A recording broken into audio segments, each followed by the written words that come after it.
Welcome to Spiritual Nuggets Podcast, where you have the opportunity to enjoy His presence in miniature portions. These are not oversized, repetitive expressions that lose their value. They are nuggets, larger than a crumb, yet small enough for you to enjoy in a single sitting. So, take a moment to listen and let these nuggets feed your soul. Welcome to a message that we hope will help mend a broken heart. Our initial podcast episode is titled and discusses forgiveness. One of humankind's most horrific and deadly enemies is invisible to the naked eye. An offense committed by some person toward another or a group has the potential to be a destructive influence for years, even decades or centuries. Its effects can be seen throughout the world on battlefields, in morgues, nursing homes, hospitals, churches, and among families. On the other hand, the effect of restoring a relationship scarred by offense releases peace and trust and awakens love. We hope this message will touch and heal. Please feel free to text me your thoughts or feedback in the show notes after listening. I'd love to hear from you. Now, let's dive into spiritual nugget number 1, the power of forgiveness. When I was a child, my mother told me I had an intense relationship with one of my baby blankets. It was cotton with a satin border. Sleeping, eating, or playing my constant companion was always with me. As you might guess, it became pretty raunchy. The satin was torn and faded from my constant sucking it, and it turned a shade of gray because it was so dirty. My mother tried bribing me, tricking me, offering me rewards to give up the blanket for a few minutes so she could wash it. It was a no-win situation. I would not let it go. When someone hurts you deeply, it is like a deep cut from a knife blade. You carry your pain inside. You can't see any blood, but your emotions are bleeding, and all is not well. You grab a pacifier to become your comforting companion. Unforgiveness becomes your binky. You set up your wall of unforgiveness and keep it with you all the time. It's your defense to try to stop the bleeding, but it won't erase the memory.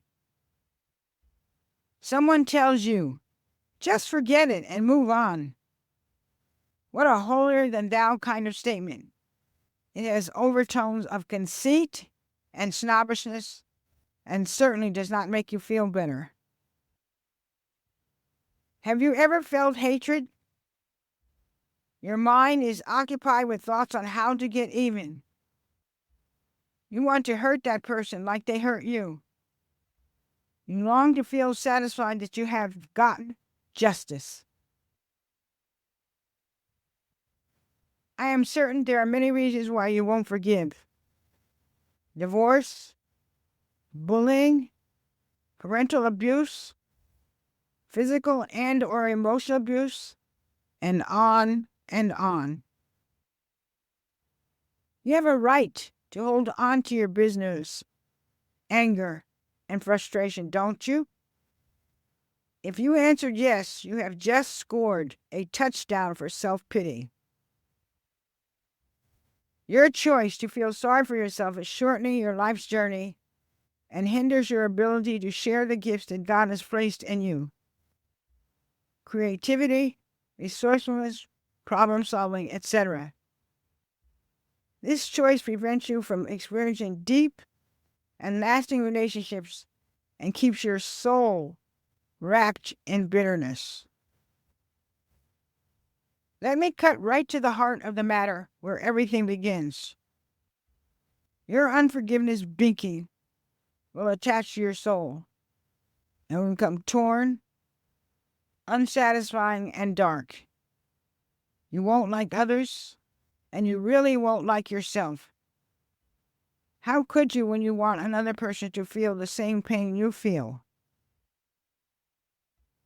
When I found out my former husband molested my son, I hated him enough to kill him. Instead, I grabbed my unforgiveness binky, created a cocoon, and crawled into it. I would not forgive him, and nothing could change that. I was not going to let go of my binky. One morning, as I was praying, I heard myself ask a question. How can I thank Christ for his forgiveness for my multiple screw-ups, yet refuse to pass over someone else's offense? Where justice truly begins is here. Forgiveness is based on long-term faith in God's purpose for each person, not microwave response to pleas for retaliation. Forgiveness is giving grace covered in mercy, not fulfilling your perception of fairness and punishment. Forgiveness is seeing your offender as Christ sees you, imperfect but loved. He says you are awesomely and wonderfully made. You are one of a kind, unique, priceless, and gifted. Forgiveness is not automatic or static. Its companions are prayer, the scriptures, and a loving heart yielded to the Spirit of Christ. Love covers over a multitude of sins. Each day I remind myself that not only am I a vessel designed to carry out his purpose, so is everyone else. What wicked or painful event has he allowed during your spiritual walk? You have my word based on scriptures. There is a balance of righteousness and justice. His outcome is always just. If you trust him with long-term faith, you will get the benefit. Remember, you have already been forgiven. A baby falls down over and over when learning to walk, but amazingly, always gathers the courage to try again. So it is with forgiveness. I missed the mark many times before I came close. Even now, I keep pressing on toward the prize.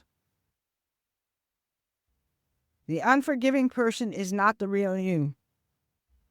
Like irises sprouting through the snow, you will unlock the true you when you let your heart and the Spirit of Christ guide you on the road to forgiveness.